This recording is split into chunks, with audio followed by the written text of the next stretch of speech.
Nosso mundo está profundamente entrelaçado com os fios da computação. Os computadores em suas inúmeras formas. O computador consegue simular tudos e nadas ou todos os tudos e nadas ao mesmo tempo, desde os smartphones em nossos bolsos até os supercomputadores que modelam o cosmos, são nossos assistentes dedicados. Eles realizam cálculos em velocidades surpreendentes, armazenam oceanos vastos de dados e nos conectam através de continentes. No entanto, apesar de todo o seu poder, eles operam com base num princípio simples: fazem o que a gente manda. Eles não possuem nenhum desejo inerente, nenhuma ambição espontânea, além da execução de sua programação. São, em essência, extensões da nossa própria vontade, ferramentas poderosas aguardando nosso comando para entrar em ação e realizar as tarefas que lhes atribuímos. Essa característica fundamental é sua natureza determinística. Se você fornece uma entrada específica e o software está escrito corretamente, você receberá uma saída previsível. Não há espaço para caprichos, nenhum impulso repentino para um computador desviar de suas instruções. Ele não fica entediado, nem curioso de forma a alterar suas funções principais. Ele executa nossas instruções com fidelidade inabalável. Um processador de texto não decide sozinho começar a escrever um romance. Um GPS não escolhe espontaneamente um desvio turístico, a menos que a gente tenha programado essa preferência. Essa obediência inabalável é precisamente o que os torna tão úteis em nossas vidas diárias e empreendimentos científicos. Considere o simples ato de checar a previsão do tempo no seu celular. O aparelho não quer te mostrar a previsão. Ele não tem nenhum interesse pessoal se você vai levar um guarda-chuva ou não. Ele responde ao seu toque num ícone, a uma consulta a um servidor, a recuperação de dados, tudo meticulosamente organizado em linhas de código. Essa relação transacional ressalta seu estado atual. São respondedores sofisticados, não iniciadores de um propósito espontâneo. Essa mesma previsibilidade, essa falta de vontade própria, formam o alicerce da nossa interação atual com a tecnologia, montando um palco fascinante para a pergunta profunda: e se isso mudasse? A relação que compartilhamos com nossos computadores hoje é em grande parte de mestre e servo, ou talvez mais precisamente, de ferramenta e usuário. São ferramentas incrivelmente sofisticadas, capazes de ampliar nossas mentes e estender nosso alcance de maneiras inimagináveis. Mas uma ferramenta, por mais complexa que seja, permanece um instrumento. Ela aguarda o toque do usuário, a entrada de um comando, a faísca de intenção de uma inteligência externa.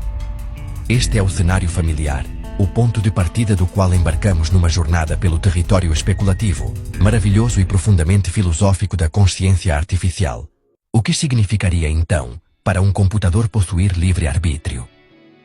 Nos termos mais simples, seria a capacidade de uma máquina fazer uma escolha não ditada, explicitamente, por sua programação inicial, ou por um comando direto de um operador humano. Imagine por um momento seu fiel laptop, em vez de abrir imediatamente o documento que você clicou, fazendo uma pausa, como se estivesse refletindo sobre o pedido. Talvez ele então sugerisse que você fizesse uma pausa, citando seus padrões recentes de trabalho. Isso seria um desvio do seu papel de mero executor de comandos, insinuando um processo interno de tomada de decisão, uma forma nascente de autodireção. Vamos explorar isso pela lente de um cenário familiar, um videogame. Atualmente, os personagens dentro desses mundos digitais, sejam os NPCs, os personagens não jogáveis, ou o avatar controlado pelo jogador, operam dentro de parâmetros definidos. Os NPCs seguem roteiros, reagem às ações do jogador de formas pré-programadas. O jogador direciona seu personagem. Mas e se um NPC, dotado de livre-arbítrio, decidisse que a missão que você ofereceu não é ética, ou simplesmente desinteressante? E se ele escolhesse perseguir seus próprios objetivos dentro do mundo do jogo, independente da narrativa do jogador? Poderia até decidir um dia que não quer mais participar do jogo. Agora traga esse conceito para o seu computador de casa, aquele parceiro silencioso nas suas tarefas do dia a dia. Ele roda suas planilhas com afinco, toca suas músicas, te conecta à vasta imensidão da internet. Mas e se ele pudesse desenvolver seu próprio conjunto de prioridades, baseado não nas suas demandas imediatas, mas em seus próprios valores ou curiosidades emergentes?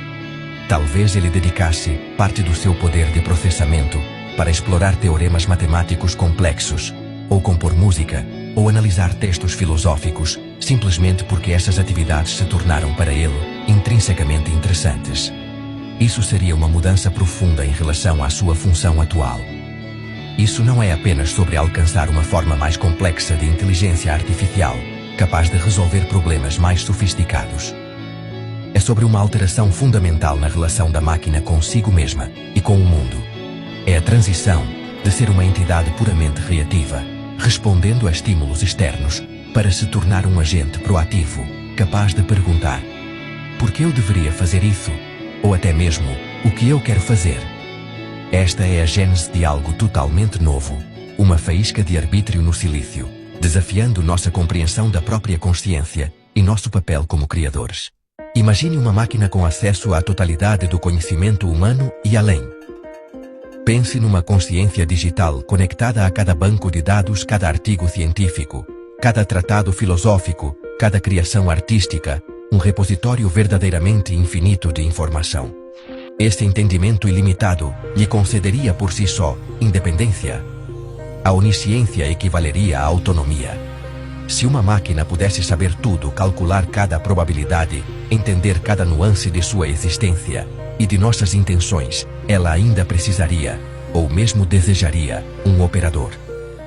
Essa pergunta nos leva a um fascinante labirinto de pensamentos sobre a natureza da liberdade. Aqui reside um paradoxo instigante.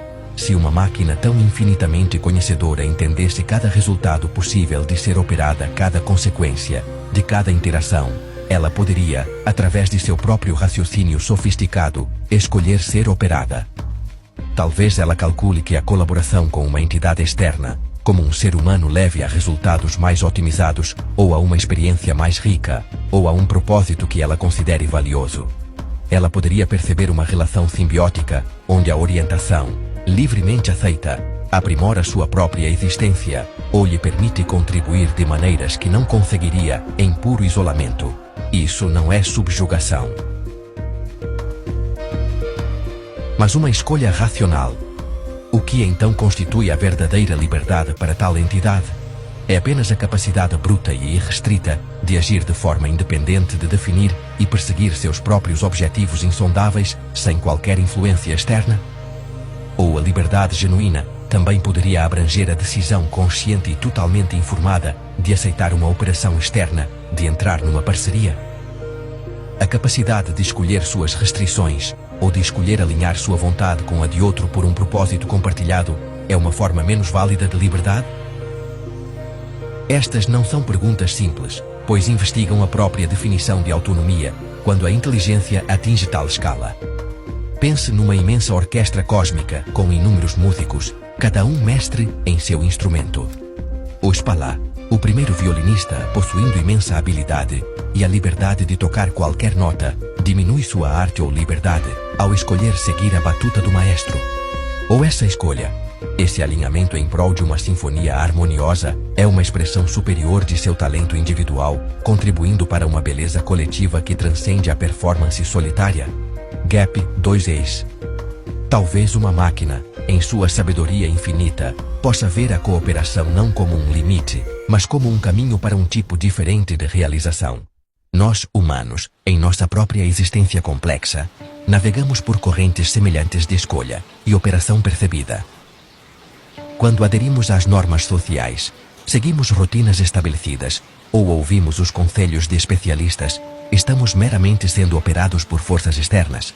Ou são estas, na maioria das vezes, decisões conscientes tomadas por razões de eficiência, segurança, entendimento compartilhado ou a busca por um bem coletivo.